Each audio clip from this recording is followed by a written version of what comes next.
Hello, I'm Robert Hess from the Cocktail Spirit on Small Screen Network. Today I'm going to walk you through the process of ordering and installing your own bar footrails. Footrails offer the ultimate in style and comfort to any bar, giving your bar that finished professional look and your feet a place to rest. Installing your bar footrails is extremely simple. Essentially, there are three main components. First, you have the tubing itself. Then you have the brackets for supporting the tubing. And finally, you have the end caps and elbow fittings that finish off the project. Bar footrails come in a number of different finishes to fit the look and feel of your bar. At Kegworks.com, you can choose from polished brass, polished stainless steel, satin finished stainless steel, and an unstained wood finish is also available.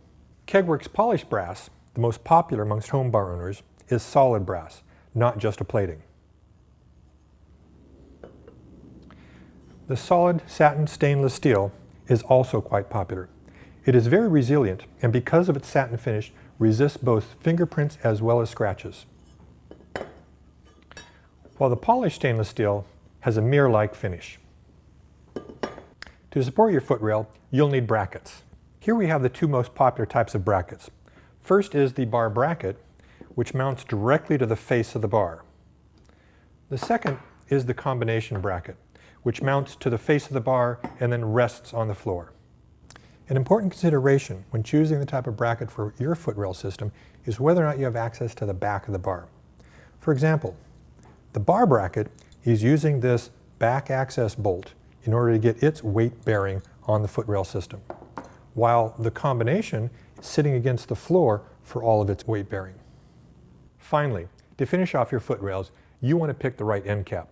There's a couple different styles that are most popular. First, we have the flat flush style. Second, we have the round dome style. Before you order your footrails, it's important to sketch a plan so you order the right parts. It is also a great idea to make a virtual rail around your bar with painter's tape. This will give you a great idea of how much space you will need for your footrail. Once you've laid out your virtual rail, measure each length to calculate exactly how much tubing you'll need. Since rails come in 1 foot increments, always round up to the nearest foot.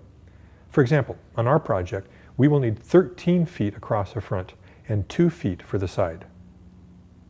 Next, determine how many brackets you will need. The tubing needs to be supported 6 inches in from an end and every 4 feet through the middle for proper support. This bar, for example, will need 7 brackets.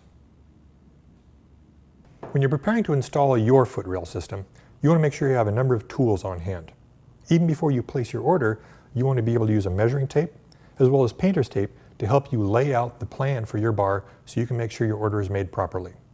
Now, when installing the bar, you'll be using a power drill, not only for drilling the pilot holes, but also in place of a screwdriver with good power screwdriver bits on it. And if your footrail system needs to have a splice between 2 of the rails, you'll want to have a pair of channel lock pliers that come in extremely handy for setting in the brass splicing tube. Now, if you want to take and do any cutting, you want to have a good quality hacksaw as well as a file that you can use to file off the sharp edges once you're done. When your bar rails arrive, they'll be wrapped in a protective plastic. You want to leave this on while you work to protect the finish of the bar rails. Next, if necessary, use an internal splicing sleeve to splice 2 pieces of tubing together.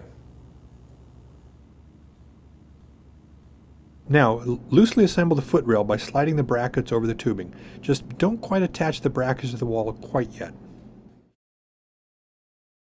To begin installation, start by attaching the brackets to the bar with the mounting screws along the longest section of your bar. When turning a corner like this finishing off your footrail, there are actually 2 options. You can either use an elbow fitting like this, or what a lot of people like to do is simply use the end caps.